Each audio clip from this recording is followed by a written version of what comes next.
Unafahamu kwamba asilimia kubwa ya vijana wanaoanzisha biashara ya wakala wa M-Pesa, Tigo Pesa au hata Airtel Money wanafunga biashara hiyo ndani ya miezi 6 ya kwanza. Sio kwa sababu biashara haina faida. Hapana. Ni kwa sababu hawajui siri ya mchezo. Wengi wanadhani wakala ni kuwa na kibanda na laini ya simu tu. Lakini leo nitakupa siri 3 nzito ambazo mawakala waliofanikiwa hawataki uzijue. Ukizifuata hizi utatengeneza faida mara 2 ya wengine. Kama wewe ni mhitimu unayetaka ajira, hii video ni kwa ajili yako. Sasa hebu twende kazini. Sasa kama nilivyokueleza, kuna siri 3 za kupata faida kubwa kwenye biashara ya wakala wa simu. Sasa hizo siri ni zipi? Ngoja nikujulishe. Sasa siri ya kwanza ni usimamizi mzuri wa float. Float ni kama vile mtaji ambao unaotumia kuanzisha hii biashara. Sasa hii siri ya kwanza ni kubwa kuliko zote, ambayo ni usimamizi wa float. Sikiliza kwa makini hapa. Biashara ya wakala sio kuuza vocha. Biashara ya wakala ni kuuza upatikanaji wa pesa. Kosa kubwa wanalofanya wengi ni kuwa na float upande mmoja tu. Mteja anakuja kutaka 500,000, unamwambia sina cash. Mteja mwingine anakuja kuweka 200,000, unamwambia sina float. Kila unaposema sina, ujue unapoteza faida na pia unamfukuza mteja jumla. Sasa mbinu za kitaalamu ni zipi? Sasa mbinu ya kwanza, lazima uwe na uhusiano na benki au super agent wa karibu. Usikae na pesa taslimu nyingi kibandani bila kuzipeleka benki au kuzibadili kuwa float. Namba 2, jifunze kusoma mzunguko wako. Je, asubuhi watu wanaweka au wanatoa? Jioni je, weka float kulingana na mahitaji ya muda husika. Na namba 3, kumbuka kamisheni kubwa ipo kwenye kutoa, yani withdrawals. Hivyo hakikisha una kashi ya kutosha, hasa siku za mwisho wa mwezi na sikukuu. Hivi vitu ukiweza kuvifuata au hizi mbinu ambazo nimekueleza ukiweza kuzifuata, hutakuwa na matatizo ya kuishiwa na float na hivyo hutawaudhi wateja wako. Siri ya pili ni mahali na muda. Usifungue wakala sehemu iliyojificha ukitegemea wateja watakufuata.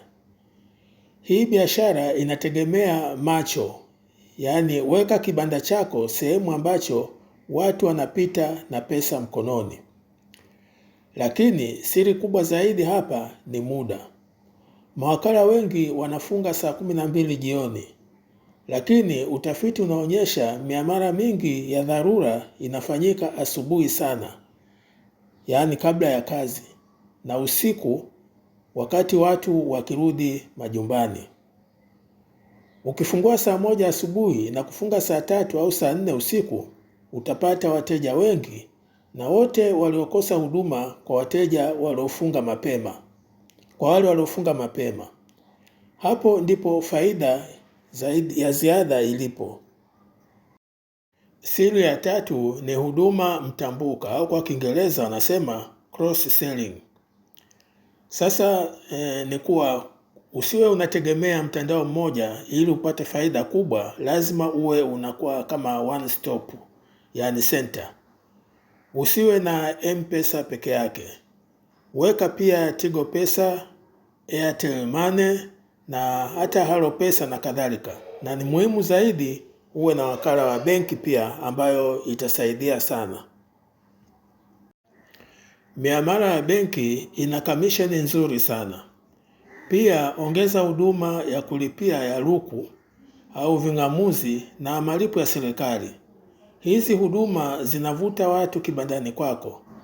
Mtu akija kulipa luku, kesho atakuja kutoa pesa. Unatengeneza trafiki kwenye biashara yako, na hii itakusaidia sana katika hiyo biashara yako. Sasa kabla hatujamaliza, kuna tahadhari moja ambayo ni ya muhimu sana. Faida yote uliyotengeneza mwezi mzima inaweza kupotea kwa sekunde moja kutokana na utapeli. Kamwe usitoe huduma kwa maelekezo ya simu bila kuona pesa au meseji halisi. Usibonyeze kodi usiyoijua. Elimu ya usalama ni sehemu ya faida yako, maana inalinda mtaji wako. Sasa kabla sijamaliza, nina wito hapa. Kati ya hizo siri 3 au hayo mambo matatu niliyokueleza, lipi limekuvutia sana? Au ni ishu ipi ambayo unafikiri ina changamoto na unahitaji maelezo zaidi?